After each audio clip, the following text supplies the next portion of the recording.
try natin dito sa wire na ito na nakasaksak mga idol. Ilalapit lang natin, ayan.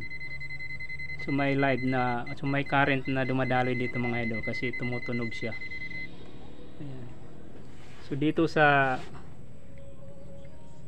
wire na ito mga idol. So ngayon mga idol is i-unbox natin itong ating multi-tester or digital tester na in-order natin sa Shopee para makita natin kung okay ba itong na-order natin, kung wala bang mali sa pag-order natin, sa in-order natin.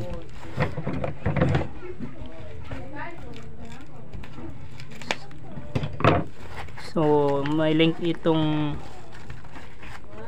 ano na ito sa baba ng description ng video na ito mga idol. Ilalagay ko yung link ng items na ito para sa mga gustong bumili is mabili ninyo, ma-order ninyo. So ito mga idol, wala pala siyang karton. Nakala ko naka-karton ito siya, pero okay lang ito, at least safe lang yung ating order. So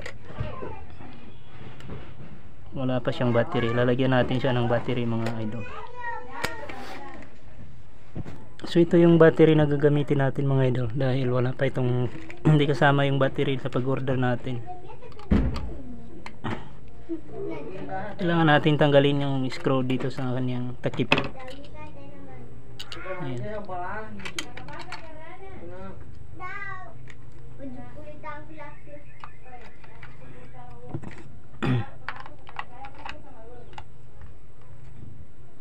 Ayan. So ipa-power on na natin siya mga idol. Ayan. So ang kagandahan nito mga idol, mayroon siyang auto. Sa auto mga idol, ang sa pagkakaalam ko dito sa auto, kapag nakaset siya sa auto is automatic na niyang ano yung kung ano yung i-tester natin. Kung halimbawa magte-test tayo ng DC current or AC current, siya na siguro yung mismong magpili or mag-decide kung ano ba yung tinitester natin, DC or AC. Pero kung gusto natin hindi naka-auto, dito tayo pagka voltage. Tapos kung DC yung i-test natin mga idol, makikita naman natin ng DC ang lalabas. Kung AC yung i-tester natin, kailangan lang nating pindutin itong select. Ayan, so makikita niyo lumabas yung AC. So ingatan nyo lang mga idol sa paggamit nito kung magtitest kayo ng AC, na baka hindi nyo malagay sa AC, baka naka DC siya dahil masisira yung inyong multitester. Ayan. Ayan, ito automatic ring na ito siya mga idol. Nagre-ring ito siya kapag may shortage sa pisa na inyong ititester. May tunog siya, nagatunog siya.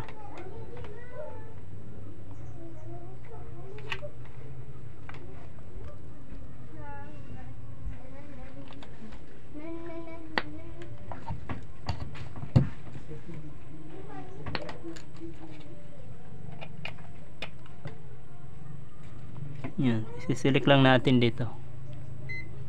Yan, yan yung ganyang diode mode mga idol.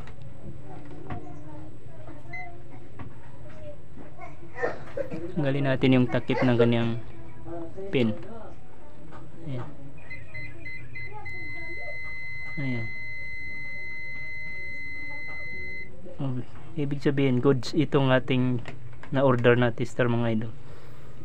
Tingnan nyo, dapat mag 0 yan.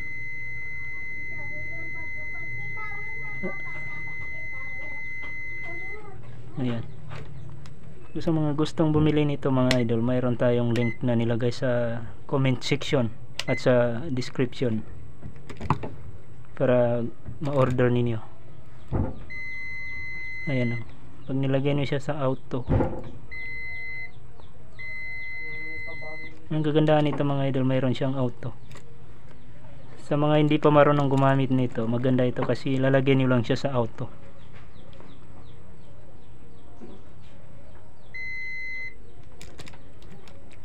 Yung mga nagsisimula pa lang gumamit ng digital multitester, maganda ito siya kasi mayroon siyang auto. Isa sa pinakagusto kong meron sa multi-tester na ito, sa digital tester na ito mga idol, is meron siyang live wire detector. So kapag ginagamit natin yung kanyang live wire detector mga idol, ilolong press lang natin itong yellow na ito. Ititis natin yung ating outlet kung meron siyang kuryente. Ilolong press lang natin ito mga idol. Ayan. Ayan. So live yung may kuryenteng dumadaloy dito sa ating outlet dahil nagre-ring yung ating tester. So try natin dito sa wire na ito na nakasaksak mga idol.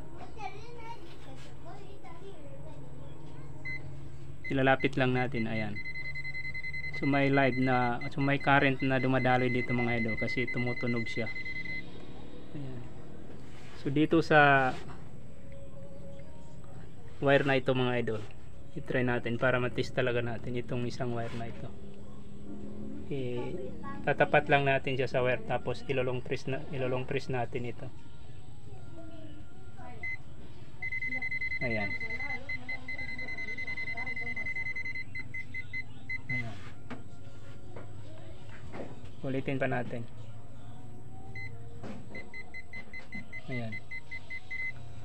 So try natin bunutin ito mga idol.